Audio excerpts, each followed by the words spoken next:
নমস্কার, আমি পঙ্কজ বিশ্বাস এবং আপনারা দেখছেন পলিটিক্যাল ডেইলি। শেষ পর্যন্ত অভিষেক বন্দ্যোপাধ্যায় যাতে পালাতে বিদেশে না পারেন, আমরা তো এতদিন ধরে বলছিলাম ভাইপো পালিয়ে যাবে কোথাও না কোথাও। আদালত অর্থাৎ কলকাতা হাইকোর্ট তারাও মনে করেছে অভিষেক বন্দ্যোপাধ্যায় যখন তখন পালিয়ে যেতে পারে। কারণ অভিষেক বন্দ্যোপাধ্যায়ের বিরুদ্ধে যেভাবে একের পর এক মামলার পাহাড় জমছে, একের পর এক নতুন কেস হচ্ছে, আসলে 15 বছরের পাপ, বুঝলেন তো?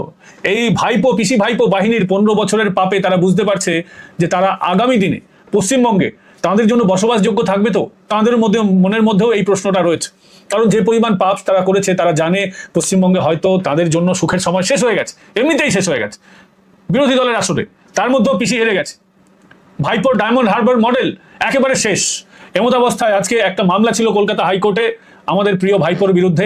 মামলাটা হচ্ছে ওই যে আপনারা শুনেছিলেন না, আরামবাগে ভাইপো একদম থালাপাতির মতো গাড়ির উপরে দাঁড়িয়ে হাত নাচিয়ে নাচিয়ে যেভাবে দেশের নাম্বার 2 স্বরাষ্ট্রমন্ত্রী অমিত শাহকে গালাগালি করেছিল, কার্যত বলবো অমিত শাহকে হুঁশিয়ারি দিয়েছিল 4 তারিখের পর কে বাঁচাবে, এরকম অনেক কিছু বলেছিল না, আপনারা সকলে জানেন। সেই মামলাটা আজকে কলকাতা হাইকোর্টে ছিল। সেই মামলায় অভিষেক বন্দ্যোপাধ্যায় যাতে বিদেশে পালাতে না পারে সেই ব্যবস্থাই করেছেন হাইকোর্টের মাননীয় বিচারপতি সৌগত ভট্টাচার্য। বিচারপতি স্পষ্ট বলেছেন, রক্ষা কবচ দিয়েছেন বটে, যদিও এই মামলায় গ্রেফতারের প্রয়োজন ছিল না, সেটা আপনাদেরকে বিস্তারে বলবো, কিন্তু বারংবার বিচারপতির কড়া প্রশ্নের মুখে পড়েছেন ভাইপো বাবুর যারা উকিল ছিলেন, যেমন কল্যাণ বন্দ্যোপাধ্যায়। হ্যাঁ, সেই কল্যাণ বন্দ্যোপাধ্যায় যাকে TV9-এর ইন্টারভিউতে গ্যাস ছাড়তে দেখেছেন ইন্টারভিউ দেওয়াকালীন। প্রচুর কষ্ট, প্রচুর দুঃখ এদের। বারংবার বলা হয়েছে একটা দলের শীর্ষ পদে থেকে কিভাবে একজন নেতা এই ধরনের দায়িত্ব জ্ঞানহীন মন্তব্য করতে পারে। বিচারপতি বলেছেন যে আপনাদের তো নাকি অল ইন্ডিয়া পার্টি, সেই অল ইন্ডিয়া পার্টির নাকি জেনারেল সেক্রেটারি, সেই এই ধরনের কিভাবে দায়িত্ব জ্ঞানহীন মন্তব্য করে। 4 বার ভৎসনার মুখে পড়তে হয়েছে। আসলে কল্যাণ বাবুদের এখন গা সওয়া হয়ে গেছে, হওয়ারই কথা। বিরোধী দল জানেন এখন ক্ষমতা হাতে নেই, এগুলো শুনতে হবে। এবং বিচারপতি সৌগত ভট্টাচার্যের কার্যত পায়ে পড়েছেন। কোন রকম ক্ষমা ত্রাহিমাম করার পরে বিচারপতি যেহেতু একজন সিনিয়র অ্যাডভোকেট এসেছেন, কল্যাণবাবুর কথা বলছি, খাতায় কলমে তিনি সিনিয়র অ্যাডভোকেট, যদিও স্বভাব চাল চরিত্র তার ওরকম নয়, তিনি এসেছেন বলে 31শে জুলাই অবধি রক্ষা কবচ দিয়েছে। এবার প্রশ্ন হচ্ছে, সত্যিই কি গ্রেফতার করার পরিকল্পনা ছিল এই মামলায়? অন্তত বিল্লদল ভট্টাচার্য সহ যারা এই মামলায় আইনজীবী ছিলেন, এবং এই মামলায় আমার পরিচিত একজন আইনজীবী ছিলেন সুপ্রতিম মুখোপাধ্যায়, তিনিও এই মামলায় ওকালতনামায় তার নাম রয়েছে, তিনিও উপস্থিত ছিলেন। সকলে মিলে সওয়াল জবাব করা হয়েছে। বিল্লদল বাবুরা আগে ভাগেই বলেছেন যে এই মামলায় অন্তত ভাইপোকে গ্রেপ্তার করার কোনো প্রয়োজন তাদের পক্ষ থেকে নেই, তারা ডিক্লেয়ার করেছিলেন। তা সত্ত্বেও এত ভয় ভাইপো বাহিনীর, এবং ভাইপোর যারা আইনজীবী ছিলেন তাদের এত ভয়, বারংবার পায়ে বলেছেন রক্ষা কবচ রক্ষা কবচ রক্ষা কবচ, পুলিশ যেন গ্রেপ্তার না করে, পুলিশ যেন সকাল 10টা থেকে রাত 10টা অব্দি বসিয়ে না রাখে। কেন করেছেন তারা? একটাই কারণে করেছেন, 15 বছর এরা তো এটাই করেছেন। এরা তো জানেন যে আইনের অপব্যবহার কিভাবে হয়। যারা বিরোধী রাজনৈতিক দলের কর্মী ছিল, বিজেপির কর্মী ছিল, তাদের দিনের পর দিন মিথ্যা মামলায় গ্রেফতার করা হয়েছে, তাদের দিনের পর দিন সকাল 10টা থেকে রাত 10টা অব্দি বসিয়ে রাখা হয়েছে। 1 মিনিট 2 মিনিটের প্রশ্ন পর্ব, তার জন্য সকাল থেকে বিকেল অব্দি বসিয়ে রাখা হতো বিরোধী কর্মীদের। গ্রেফতার তো ছিল। পাশাপাশি দেখুন আমাদের মতো যারা আমরা সাংবাদিকতা করেছি, যারা সাংবাদিক, তাদেরও কিভাবে হেনস্থা করেছে। তো এরা সেটা জানে যে আমরা 15 বছর এইভাবে মানুষদেরকে হেনস্থা করেছি। আর এখন ওই যে বলে না, কর্মা ফিরে আসে, কর্ম ফিরে আসে, কর্মফল আপনাকে ভোগ করতে হবে। অভিষেক বাবুদেরও কর্মফল ভোগ করতে হবে। এই যাত্রায় বেঁচে গেছেন, এটা বলা যেতে পারে। কারণ এটা তো কোনো মার্ডারের কেস নয়, মানি লন্ডারিং, বিরাট মানি লন্ডারিং এর কেস নয়। নেতাদের ভুলভাল বকাটা ভারতবর্ষে কার্যত একসেপ্টেড এর মতো হয়ে গেছে। যদিও আইন সকলের জন্য সমান এটা বলা হয়, কিন্তু নেতারা অনেক সময় এমন কথা বলে থাকেন।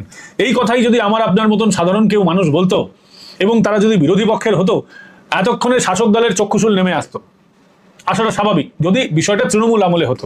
কিন্তু বিজেপি তারা তো একটু উদার, এখন অনেকটা উদার তাদেরকে দেখা যাচ্ছে। তারা এই ভাইপোকে গ্রেপ্তার এই মামলায় অন্তত করবে না, এমনটাই সিদ্ধান্ত নিয়েছে। তবে ভাইপোর বিরুদ্ধে আপনারা যদি মনে করেন শুভেন্দু অধিকারী তাকে ছেড়ে দেবেন, আমার অন্তত ব্যক্তিগত ধারণা তাকে ছাড়া হবে না। এবং এক্ষেত্রে আরেকটা বিষয় না বললেই নয়, সেটা হচ্ছে এই যে পিসি ভাইপোর সম্পর্ক নিয়ে অনেকে অনেক কথা বলে। অনেকে বলেন পিসিমা নাকি ভাইপোকে ভালোবাসেন ঠিক আছে, কিন্তু রাজনীতির ক্ষেত্রে ভাইপোকে কোনো ছাড় দিতে চান না।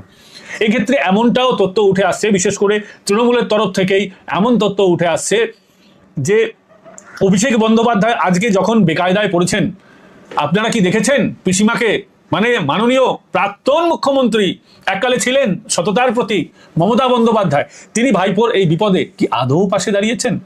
মনে মনে কি পিসিমা খুশি হচ্ছেন ভাইপোর বিপদে? ভাইপোর 24খানা প্রপার্টি, যদিও আমি দেখলাম 43খানা প্রপার্টি, কালকে আপনাদেরকে আমি সেটা দেখিয়েছিলাম প্রপার্টি লিস্ট। তো 24 হোক 43 হোক তাতে কিছু যায় আসে না, যত কিছু হতেই পারে, কারণ কালো টাকা। ভাইপো 43 কেন, 4300 সম্পত্তি কেনার পয়সা ভাইপোর কাছে রয়েছে। তো আজকের যখন বিপদের দিন, পিসিমা কি ধর্নায় বসছেন? পিসিমাকে ধর্নায় বসতে দেখা যাচ্ছে না। বলা হয় না রাজনীতিতে ছেলেও নাকি আপন হয় না, তো ভাইপো তো দূরের কথা। তাই অভিষেক বন্দ্যোপাধ্যায়ের আইনজীবীদের মনেও ছিল বিপদের দিনে যেহেতু পিসিমা পাশে দাঁড়াচ্ছেন না, অন্তত আদালতই হচ্ছে ভরসা। সেই কারণে বারংবার ত্রাহিমাম ত্রাহিমাম রক্ষা কবচ আবেদন, এই রক্ষা কবচ আবেদন একবারে ত্রাহিমাম ত্রাহিমাম অবস্থা। তো আমাদেরও সন্দেহ ছিল ভাইপো বিদেশে পালিয়ে যেতে পারে, এবং আমাদের যে আশঙ্কা এতদিন অমূলক ছিল না সেটা আদালত প্রমাণ করে দিল। কারণ আদালতে সরকার পক্ষ থেকে বা মামলাকারী পক্ষ থেকে আমরা বলতে পারি, কেউ বলেনি যে ভাইপোর যে পাসপোর্টটা আছে ওটাকে ফ্রিজ করে নেওয়া হোক, ওটাকে আটকে নেওয়া হোক, কোনো থানায় জমা নিয়ে নেওয়া হোক, এরকমটা বলা হয়নি। ভাইপো যে বিদেশে পালাতে পারে এরকমটা বলাও হয়নি। তা সত্ত্বে আদালত ব্যক্তিগত স্তরে, মানে আদালতের তরফ থেকে পর্যবেক্ষণের স্তরে এমনটা মনে হয়েছে যে ভাইপো কিন্তু পালিয়ে যেতে পারে। মানে বুঝতে পারছেন, বিচারপতিরাও মনে করছেন ভাইপো পালিয়ে যেতে পারে, সেই কারণেই সে যাতে পালাতে না পারে তার জন্য আগে ভাগে জানিয়ে দেওয়া হলো পালাতে পারবেন না যতদিন এই মামলা চলবে, যতদিন না বিচার শেষ হবে। যদি বিদেশে যেতে হয় আদালতের অনুমতি সাপেক্ষ, আদালতের অনুমতি নিয়েই যেতে হবে। তাহলে এবার হলোটা কি হয়েছে? এটাই, ভাইপো বিদেশে পালাতে পারবে না, 48 ঘন্টার নোটিশে তাকে ডাকা যাবে, আর 31শে জুলাই অবধি রক্ষা কবচ। দেখুন ভাইপো তো অনেক বড় ব্যাপার ছিল এতদিন, এখন নয়। কিন্তু আপনারা দেখুন জাহাঙ্গীরকেও রক্ষা কবচ দেওয়া হয়েছে 26 তারিখ অবধি। এবার এরকম অল্প দিনে রক্ষা কবচে কিছু যায় আসে না, রক্ষা কবচ নামকা বাস্তে রয়েছে।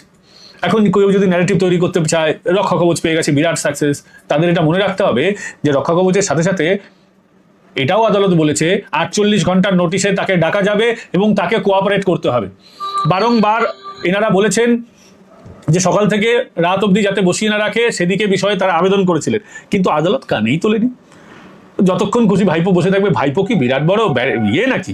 ভাইপো কি বিদেশের কোনো রাষ্ট্রপতি নাকি? নাকি ভারত এখন কোনো রাজ্যের রাজ্যপাল? কত বড় লাটের বাট? কেউ নয়। যেহেতু সে লাটের বাট নয়, এই কারণেই আদালত মনে করেছে তাকে কোঅপারেট করতে হবে, একদম সাধারণ মানুষের মতো থানায় বসে থাকতে হবে, জিজ্ঞাসাবাদের সম্মুখীন হতে হবে। এই যে বলেছিল না ভাইপো 4 তারিখের পর দিল্লির কোনো বাপ বাঁচায়, আজকে বলুন তো ভাইপোর কোন কে তাকে বাঁচাতে পেরেছে? আমি কোনো অপশব্দ ব্যবহার করতে পারি না, চাইও না। আমাদের কালচার ভাইপোর মতো নয়, আমরা তো ওই বস্তি কালচারে বড় হইনি, ভাইপোর মতো তার পিসির মতো। কিন্তু এখন তাকে কে বাঁচাচ্ছে ভেবে দেখুন, তার আপন পিসি বাঁচাচ্ছে না, পিসি ধর্নায় নামছে না, পিসি বাবুসোনা বলে ইয়ে করছে না। যতদিন ভাইপো তোলা তুলে পিসির পায়ে দিয়েছে, পিসি ভালো ভালো সোনা ভাইপো, তোলাবাজ ভাইপো, আদুরে ভাইপো সব বলেছে, টাকা শেষ, ভাইপোর পিসির সাথে সম্পর্কও শেষ। তবে আদালতে কি হলো এ বিষয়ে আমরা কথা বলবো আইনজীবী সুপ্রতিম মুখার্জির সঙ্গে, যিনি এই মামলায় অ্যাডভোকেট হিসেবে ছিলেন। সরাসরি কথা বলবো সুপ্রতিম দার সঙ্গে। সুপ্রতিম দা, আজকে কি হলো কোর্টে? অভিষেক ব্যানার্জির তরফ থেকে কল্যাণ বন্দ্যোপাধ্যায় আর তার ছেলে শ্রীচন্দ্র বন্দ্যোপাধ্যায় দাঁড়ালো, আর তাদের আর্জি ছিল যে এফআইআর যেটা অভিষেক ব্যানার্জির নামে লঞ্চ করা হয়েছিল প্রথমে বাগুইয়াটি থানা, সেখান থেকে বিধাননগর সাইবার ক্রাইমে, সেটা যাতে কোয়াশ করা যায়, কোয়াশ মানে শেষ করে দেওয়া যায়, সেটা ছিল তাদের প্রাইমারি দাবি। তারপরের দাবিটা ছিল যে তাকে যাতে একটা রক্ষা কবচ দেওয়া যায়, কেন কি যতগুলো ধারাতে ওনাকে অভিযুক্ত করা হয়েছে তার মধ্যে অ্যাটলিস্ট 2টো নন বেলেবল ছিল, তো সেই দুটোকে যাতে মানে তাতে তার জন্য যাতে রক্ষা কবচ পাওয়া যায় সেটা আপিল ছিল। বিচারপতি দেখলাম বারংবার বললেন, বিচারপতি বারংবার বললেন যে দায়িত্ব জ্ঞানহীন মন্তব্য করা হয়েছে এবং খুশি নয় এই ধরনের মন্তব্য থেকে। প্রায় 4 বার সেই কথাটা বললেন, আর তাতে কল্যাণবাবুর কোনো উত্তর দেওয়ার কোনো জায়গা ছিল না। লাস্টে উনি একবার চেষ্টা করলেন বলতে যে এটাই হচ্ছে আমাদের পলিটিক্যাল অবস্থা, সেটাও আমাদের বিচারপতি সৌগত ভট্টাচার্য উনি স্ট্রেট ভাবে বললেন যে না, এটা হতে পারে না, এটা করা সম্ভব নয়, স্পেশালি যখন উনি একটা রেসপন্সিবল একটা পজিশনে আছেন কিনা ওয়েল রিকগনাইজড পলিটিক্যাল পার্টি। সেই কথার বারবার উনি বললেন, আর বললেন ইটস নট এক্সপেক্টেড। আর তারপরে যেটা ওনারা বললেন, যখন ওনারা বুঝে গেছেন যে এরকম ভাবে কসিং এরকম ভাবে প্রথম দিন তো আর হয়ও না, তখন ওনারা শিফট করলেন যে আপনি রক্ষা কবচটা দিন, কেন কি পলিটিক্যাল একটা ভেন্ডেটার একটা ব্যাপার আছে। বলছে যে তো সেটা পলিটিক্যাল ভেন্ডেটার কোনো ব্যাপারই নেই, কেন কি আমাদের যে ক্লায়েন্ট সে হচ্ছে একজন সিম্পল একটা সোশ্যাল ওয়ার্কার, অনেক বছর ধরে এনজিও করে, অনেক সোসাইটির যেগুলো দোষ আছে সেগুলো নিয়ে লড়াই করেছে, তার জন্য অনেক ক্ষতিও হয়েছে ওর। তাতেও সাহস করে এবারে যখন ও দেখেছে যে এরকম ভাবে বারংবার মার্চ মাস থেকে 5খানা এরকম ইনস্টেন্সও দিয়েছে যেখানে অভিষেক বাবু ইলেকশনের ক্যাম্পেইনে গিয়ে এমন কথা বলেছেন উস্কানিমূলক, যে তা দিয়ে একটা বিশাল একটা ইম্প্যাক্ট হতে পারে।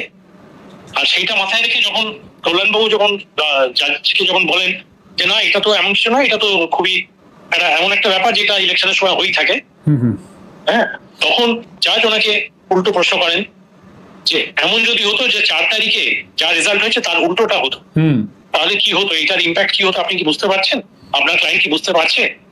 সেইটাতে কিন্তু আবার কল্যাণবাবু কোনো উত্তর ছিল না।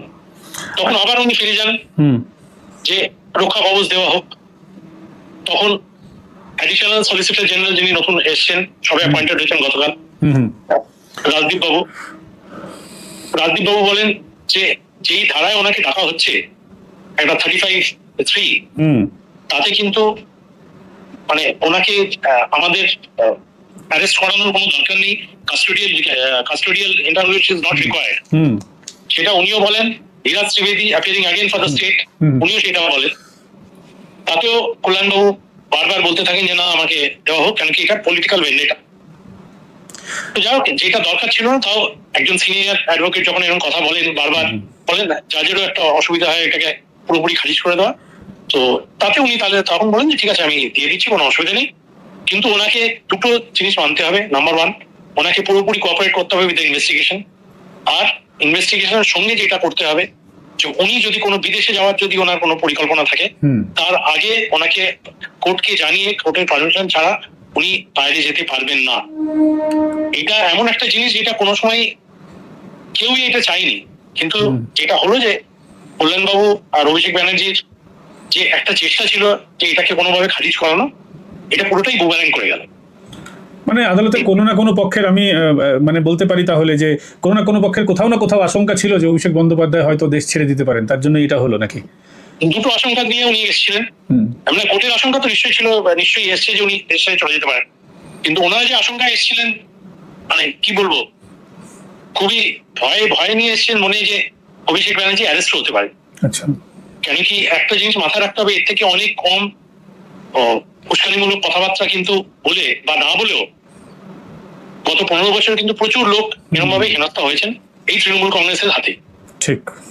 তো এখন now that the tables have turned, তখন এনারা বুঝতে পারছেন যে কি লেভেলে যেতে পারে বা যেতে পারতো। কিন্তু যেটা বোঝা গেল যে স্টেট সেটা চাই না যে কোনো একটা এমন কিছু কোয়ার্সিভ স্টেপ নেওয়া হোক, মানে অ্যারেস্ট করা হোক, কারণ সেটার এক্ষুনি দরকার নেই। কিন্তু একদম ক্লিয়ারলি বলে দিল যে তোমায় কোঅপারেট করতে হবে, আর বাইরে তুমি কলকাতা বিদেশে যদি যাওয়ার থাকে তোমায় তাহলে পারমিশন নিয়ে তারপরেই যেতে পারবে। আরেকটা কল্যাণবাবু যেটা বললেন যে আর্জি করলেন যে যদি এরকম কোনো কথা হয় যে ওনাকে ডাকা হলো, উনি গেলেন, ওনাকে সকাল 10টা থেকে রাত 10টা বসিয়ে রাখা হলো, এরকম যেন না হয়। সেটা 2-3 বার উনি বললেন। তারপরে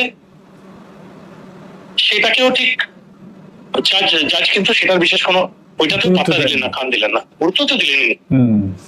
যেটা হলো যে 31 জুলাই অব্দি এই রক্ষা কবচ যেটা উনি বারবার কেঁদে কোকিয়ে টাকা চাইছিলেন সেটাকে অ্যালাউ করা হয়েছে। আর সেইটার বেসিসেই ওনারা এটা বলে বেড়াচ্ছেন যে আমরা রক্ষা কবচ পেলাম, কিন্তু রক্ষা কবচের কোনো দরকারও ছিল না, কোনো মানেও হয় না। এটা জাস্ট একটা সিনিয়র অ্যাডভোকেটকে কিছুটা রেসপেক্ট দেওয়ার জন্য এটা বলা, আর কিছুই না। আমরা কথা বললাম হাইকোর্টের আইনজীবী সুপ্রতিম মুখার্জির সঙ্গে। তিনি আপনাদেরকে আদালতের ভিতরে গোটা যে কি বিষয়টা হলো সেটা জানিয়েছে। তবে একটা বিষয় আপনাদেরকে বলে রাখি, যেটা বলা খুবই জরুরি বলে আমার মনে হচ্ছে, সেটা আদালত কিন্তু বলেছে তদন্তে সহযোগিতা না করলে আদালতের কাছে পুলিশ কিন্তু রক্ষা কবচ বাতিলের আবেদন করতে পারবে। অর্থাৎ ভাইপো যদি গেলেন ওখানে, ধরুন সকালবেলা তাকে ডাকা হলো, তিনি তদন্তের মুখোমুখি হলেন, কিন্তু মুখোমুখি হলেন ঠিক আছে, কিন্তু কোনো প্রশ্নের উত্তর দিলেন না, বা টেরা পুলিশকে উত্তর দিলেন, যেটাকে বলা হয় কোঅপারেট তিনি করলেন না। তো সেক্ষেত্রে কিন্তু পুলিশ এই রক্ষা কবচ বাতিলের আবেদন করতে পারবে। মানে এখন থেকেই রাস্তা খুলে রেখা দেওয়া হয়েছে যে রক্ষা কবচ দেওয়া হয়েছে কয়েকদিনের জন্য ঠিক আছে, কিন্তু বেশি বেয়াদবি করলে এই রক্ষা কবচ থাকবে না। অর্থাৎ এদের প্রতি, এই ভাইপোর প্রতি হচ্ছে আদালতের কিন্তু মনোভাব প্রথম থেকেই বলছে একটু নেগেটিভের মতো আছে। ফলে ভাইপোর এই মামলাতেও ব্যাপক বিপদ কিন্তু হতে পারে, এই কথা কিন্তু একেবারে স্পষ্টভাবে এখন থেকেই বলা যায়। কারণ প্রাথমিক অবজারভেশনে যেভাবে ভৎসনা করা হয়েছে অভিষেক বন্দ্যোপাধ্যায়কে, যেভাবে তাকে বিচারপতি সৌগত ভট্টাচার্য ভৎসনা করেছেন, তাতে এই মামলায় অভিষেক বন্দ্যোপাধ্যায়ের ভবিষ্যৎ কিন্তু খুব উজ্জ্বল আমি দেখতে পাচ্ছি না। এ বিষয়ে আপনাদের যদি কোনো মতামত থাকে কমেন্ট করে জানাবেন, আর ভিডিও ভালো লাগলে লাইক, শেয়ার অ্যান্ড সাবস্ক্রাইব করতে ভুলবেন না।